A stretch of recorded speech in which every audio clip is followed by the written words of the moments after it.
कल हमने कहाँ तक देखा था? पास्ट इंडेफिनिट तक देखा था पैसिव वॉइस में। पास्ट इंडेफिनिट के बाद कौन सा आता है? पास्ट कंटिन्यूअस टेंस ना। तो चलिए आगे बढ़ते हैं और पास्ट कंटिन्यूअस टेंस के केस पैसिव में देखते हैं, किस तरह से एक्टिव से पैसिव बनाएंगे पास्ट कंटिन्यूअस टेंस में। तो if sentences are in past continuous tense, ये हेडिंग दे दीजिए, if sentences are in past continuous tense. हो गया। अब एक तरफ एक्टिव वॉइस, दूसरी तरफ पैसिव वॉइस। एक्टिव वॉइस के formulas subject plus was were, V1 ing object full stop पे होगा पास्ट कंटिन्यूअस। जैसे यहाँ लिखा हुआ है पहला sentence, I was sitting on a chair. दूसरा, you were keeping a glass. Third जो है, ही वॉज शोइंग लाइट। ये तीनों किस सेंटेंस पे, किस फॉर्मूला पे लिखा हुआ है? इस वाले फॉर्मूला पे। ये पास्ट कंटिन्यूअस का फॉर्मूला होता है, आप सब जानते ही हैं, सब्जेक्ट प्लस वाज या were plus V1 plus ing object full stop. तो लिख लेते हैं। ऊपर के एक्टिव वॉइस सेंटेंसेस में हमने देखा है सेंटेंसेस पास्ट कंटिन्यूअस टेंस में, तथा ये सब सब्जेक्ट प्लस वाज या were V1 ing full stop के फॉर्म में। उसको इंग्लिश में, in the above sentences we have seen that sentences are in past continuous tense and these are in the form of subject plus was aware plus V1 plus ing full stop। ये सब इस form में है।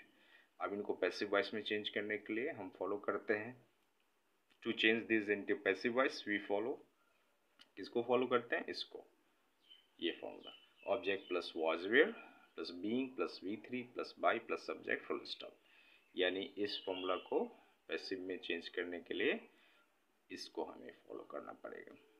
पहले object लिखेंगे, तब was aware, तब being, तब B3, तब बाय, सब्जेक्ट फुल स्टॉप, जैसा कि ऊपर बनाते हैं। इसका ऑब्जेक्ट ए चेयर है, तो पहले ए चेयर को लिख लेते हैं। उसके बाद वाज अवेयर, फॉर्मूला में लिखा ही हुआ है, देख लीजिए नीचे, वाज अवेयर कर दिया। उसके बाद बीइंग, उसके बाद V3, सिटिंग V4 है, V3 क्या होगा? सेट हो जाएगा। उसके बाद बाय और ऑब्जेक्ट सब्जेक्ट, सब्जेक्ट उधर गया, आई तो मी में बदल ही जाता है, बाय मी। इसी तरह you were keeping a glass को भी, एक ग्लास को पहले और एक ग्लास के साथ वाज की वेयर, वाज का यूज होता है। उसके बाद बीइंग फॉर्मूला में है लिखा हुआ, देख लीजिए नीचे कि वाज वेयर के बाद बीइंग लिखना। उसके बाद V3, तो किसका V3 लिखेंगे? कीप, कीप का V3 कैप्ट होता है, और कैप्ट। उसके बाद बाय है, उसके बाद यू उस साइड जाएगा क्योंकि सब्जेक्ट उधर लिखना है, यू ही रहता है। इसी तरह he was showing A light, तो ए लाइट नहीं है, सीधे लाइट है, लाइट वॉज बीइंग, सब्जेक्ट, ये फॉर्मूला है,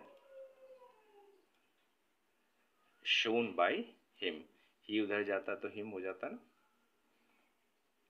सारे स्टार्टिंग क्लासेस आपको वॉच करने होंगे, एक भी क्लास मिस नहीं करना है, सबको समझना है। नहीं समझ में आएगा तो पूछना भी है। चलिए, इसमें कोई दिक्कत नहीं, समझ में आ गया होगा। यानी हमने देखा पास्ट कंटिन्यूअस का पैसिव फॉर्म कैसे बदलते हैं एक्टिव वॉइस से पैसिव वॉइस में। ये बहुत इंपॉर्टेंट है, एग्जाम के दृष्टिकोण से तो है ही, प्लस पूरी लाइफ रिटेन में काम आने वाला ये सारा कुछ। अब आगे देखते हैं sentences are in past perfect tense. लोग आज पास्ट परफेक्ट तक देखें। सेंटेंस यदि पास्ट परफेक्ट में हो, मतलब एक्टिव वॉइस यदि पास्ट परफेक्ट में हो, तो पैसिव में उसको कैसे बदलेंगे। तो सबसे पहले पास्ट परफेक्ट का देखिए, ये सेंटेंस है, I had cut a tree. Formula आपको पता ही होगा, subject plus had plus V3 plus object full stop, यहाँ लिखा ही हुआ है नीचे। इस फॉर्मूला में subject plus had plus V3 plus object full stop में ये तीनों सेंटेंसेस लिखेंगे, लिखा ही हुआ है, I had cut a tree. दूसरा, you had spoken English. Third, he had shone light.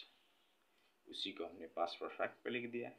तो लिख लेते हैं, in the above sentences we have seen, In the above sentences we have seen sentences are in past perfect tense and these are in the form of subject plus have या has plus V3 plus object full stop। ये सब इस form में लिखे हुए कौन सा भी ये जो तीनों सेंटेंसेस उसी फॉर्म में है।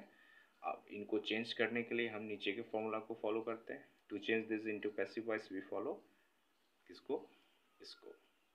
पहले ऑब्जेक्ट लिखना है, यानी इस फॉर्मूला में पहले सब्जेक्ट था तो इसमें ऑब्जेक्ट लिख देना।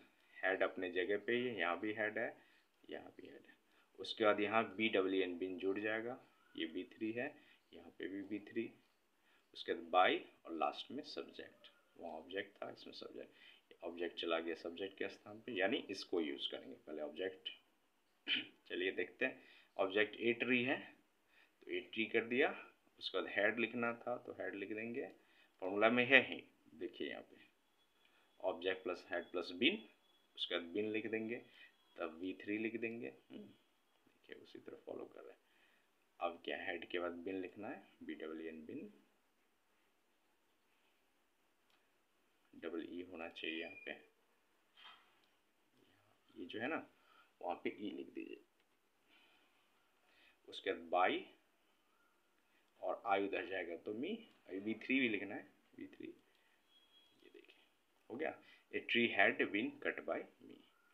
तीसरा सेंटेंस में, दूसरे सेंटेंस में इंग्लिश है ऑब्जेक्ट तो इंग्लिश को लिख लेते हैं, तब हेड लिखेंगे, तब बिन लिखेंगे, तब स्पोकन, स्पीक का V3 स्पोकन होता है, बाय यू, यू उधर गया तो यू ही होता है। उसी तरह I had shown a light को भी फॉर्मूला शो करते हुए फॉलो करते हैं। ए लाइट को पहले, तब हेड, तब बिन। समझ में आ गया होगा। तो इस तरह से बनाना है। अगर प्रेजेंट कंटिन्यूस हो या प्रेजेंट परफेक्ट, ये सॉरी पास्ट कंटिन्यूस हो या पास्ट परफेक्ट हो तो उसको पैसिव में इस तरह से बनाएंगे। चलिए आज इतना रहने देते हैं, नेक्स्ट क्लास में देखेंगे।